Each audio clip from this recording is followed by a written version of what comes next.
کیونکہ انسان ہے نا، انسان بہت جلد باز ہوتا ہے، بہت جلدی کرتا ہے انسان نا چیزوں کے اندر، ہر چیز کو حاصل کرنے کے لیے بہت جلدی کرے گا۔ لیکن ایک اللہ تعالیٰ کا نظام ہے۔ اللہ تعالیٰ کا نظام کیا ہے؟ مثال کے طور پہ اگر آپ دعا کرو نا کہ اللہ تعالیٰ مجھے اولاد ہو، تو کیا آپ جب دعا کرو گے اگلے دن آپ کی اولاد ہو جائے گی؟ نہیں ہوگی نا۔ اللہ تعالیٰ فرماتے ہیں انما امرہ اذا اراد شیئا ان یقول له کن فیکون، کہ جب ہم کن کہتے ہیں ہو جا، فیکون تو وہ ہو جاتا ہے۔ اللہ تعالیٰ نے کن فرمایا ہو جا، فیکون وہ ہو جاتا ہے۔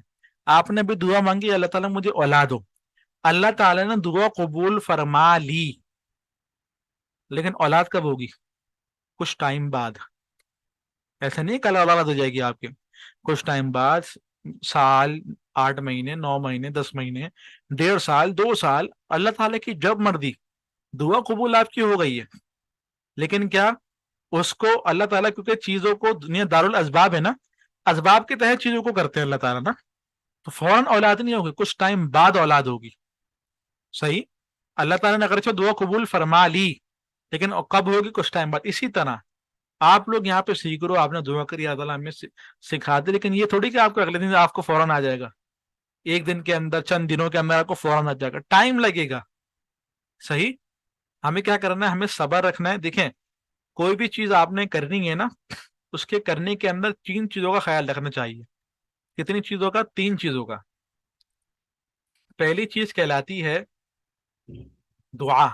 اس کا اگر آپ کوئی بھی چیز طریقے سے کرنی ہے آپ نے، پہلی چیز کہلاتی ہے دعا۔ آپ نے اللہ تعالیٰ سے مانگنا نہیں چھوڑنا۔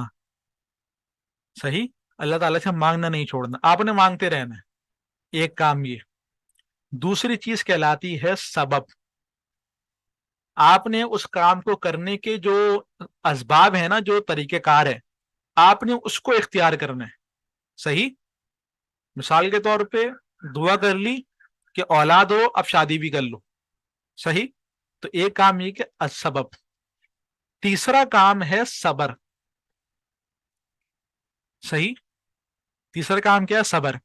صبر کرو گے، اللہ تعالیٰ فرماتے ہیں ان اللہ مع الصابرین، صبر کرنے کے والوں کے ساتھ اللہ تعالیٰ، یعنی کہ آپ کے ساتھ اللہ کی مدد ہو جائے گی، اللہ کی مدد ہو جائے گی جب آپ صبر کرو گے۔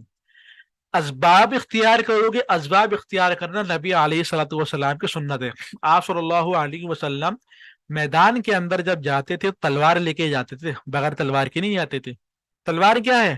سبب ہے، بغیر تلوار کے نہیں لڑتے تھے۔ صحیح۔ تو اسباب اختیار، حتیٰ آپ صلی اللہ علیہ وسلم نے بیماری کے موقع پر دوائی بھی کھائی ہے۔ تو اسباب اختیار کرنا یہ آپ صلی اللہ علیہ وسلم کی سنت ہے، پر اسباب پر بھروسہ نہیں کرنا۔ آپ نے یہ بھروسہ نہیں کرنا کہ میں کر لوں گا، مجھ سے ہو جائے گا، میرے اندر اتنی طاقت ہے کہ میں کام کر لوں۔ نہیں، آپ میں طاقت نہیں ہے، آپ خالی سنت اختیار کر رہے ہو، اس سنت کی برکت سے اللہ تعالیٰ آپ کو کام بنا دیں گے۔ صحیح۔ تو یہ ہو گئی آپ کی سنت۔ اور دعا اللہ تعالیٰ کیا فرماتے ہیں؟ اجیب دعوت الداعی اذا دعان واذا سألک عبادی، جب میرے بندے مجھ سے سوال کریں انی فانی قریب، تو کہہ دو کہ میں قریب ہوں۔ اجیب دعوت الداعی اذا دعان، دعا کرنے والے کی دعا کو قبول کرتا ہوں۔ تو آپ دعا کرو، اللہ تعالیٰ قبول فرمائیں گے۔ صحیح ہے۔ صبر کرو، اللہ تعالیٰ مدد فرمائیں گے۔ اور صبر اختیار کرو، اللہ تعالیٰ آپ صلی اللہ علیہ وسلم کی سنت اختیار ہوگی۔ جب آپ یہ کام کرو گے صحیح طریقے سے، انشاءاللہ العزیز جو بھی کام آپ کرو گے، خالی پڑھنا پڑھانا نہیں، جو بھی کام آپ کرو گے انشاءاللہ آپ اس کے اندر کامیاب ہوگے۔ صحیح۔